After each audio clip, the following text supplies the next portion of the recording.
and the Filipino people. Sa iyang paghural sa Senado nga mosulti sa kamatuoran, gisaysay ni kanhi Presidente Rodrigo Roa Duterte.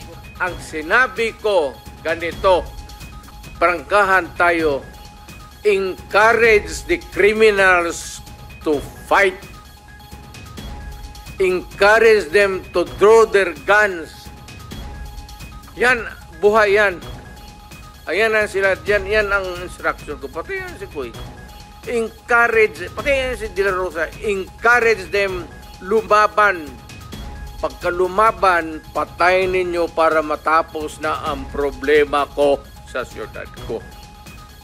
Gibalik-balik og sa ni Duterte nga wala gyud kuno siya naghatag og mando nga patyon sa pulis ang mga adik og kriminal tungod kay nasayod siya nga mga profesional kini nga mga pulis. Apan, dili lang sa usa ka higayon, gidulaan ni Duterte ang mga senador ug iyang gisaysay nga duna kuno siya Davao Death Squad ug ang mga miyembro niini.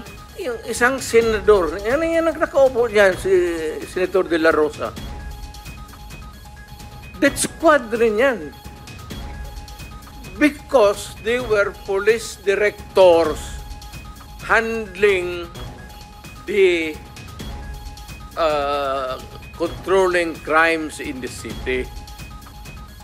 So pag sinabi mong death squad, it's a very loose term na ginagamit mo lang parang ganon isili. Lahat yan sila, ito, si Danao, ayan o. Nagdadasal kasi sa kasalanan niya siguro. Magkano bang ilan bang pinatay mo?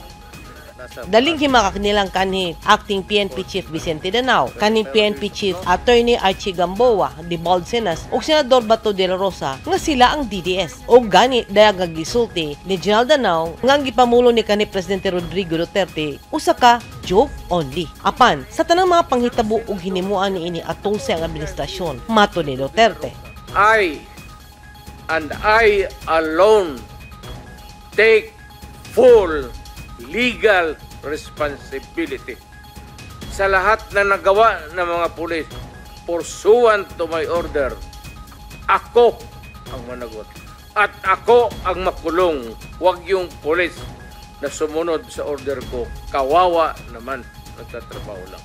Iyang giklaro nga dunay siya kaugalingong Davao Death Squad apan dili kini mga pulis, apan mga gangsters. Ug wala niya kini gipalaw mi paghisgot. Bisan pa sa kabugat siyang mga pamahayag, wala naghatag si Duterte og konkretong eksplanasyon sa mga kaso ug gibalik-balik hinuon sa mga senador ang pagpangutana kung nagbayad ba kini og cash reward alang sa mga gipatay. Samtang nagpadayon ang investigasyon, nagpabili nga daghang pangutana ang wala gidiretso og tubag ni Duterte. Sa tibok hearing, naglisod ang mga senador pagpugong sa kaprangka ni Duterte nga nagbalik-balik pagani kini og pamalikas. Sumala ni Senador Rez Hontiveros, daghang komento si Duterte nga nagpamatuod nga duna siya kalambigitan sa Davao Death Squad o sa extrajudicial killings atol sa iyang administrasyon. Pagkahuman sa hearing, daling nanawagan ang mga kongresista nga pasakahan og kaso si Duterte, human kuno niya giangkon ang responsibilidad sa gingong extrajudicial killings ubos sa iyang kampanya batok sa illegal nga droga. Sa usa ka pahayag, gisaysay ni Deputy Majority Leader Jude Asedre sa tingog party list nga angayang manubag ang ni Presidente tungod kay iyang giangkon ang tanang responsibilidad. Sumala ni Congressman Asedre, kung tinud-an nay nga mobarog alang sa iyang prinsipyo si Duterte, kinahanglan na nga pasakahan kini og kaso ug ang ngayon siyang mutubag sa mga pamilya sa biktima sa gingong extrajudicial killings. Mato ni Asedre, responsibilidad sa Estado nga panubagon og masilutan ang tanang tawo nga miyatak sa tawhanong katungod ubos sa 1987 Constitution. Sumala ni House Assistant Majority Floor Leader J. Conghon sa Zambales, ang pag-admita ni Duterte nagtanyag og kahigayunan og napamatud ang pag-usab ang iyang hinimuan ug ngayon siyang manubag sa balaod. Giklaro ni Lanao del Sur First District Representative Muhammad Khalid Di Mapuro nga walay usa ka tawo nga labaw sa balaod ug ngayon lang nga itaral si Duterte.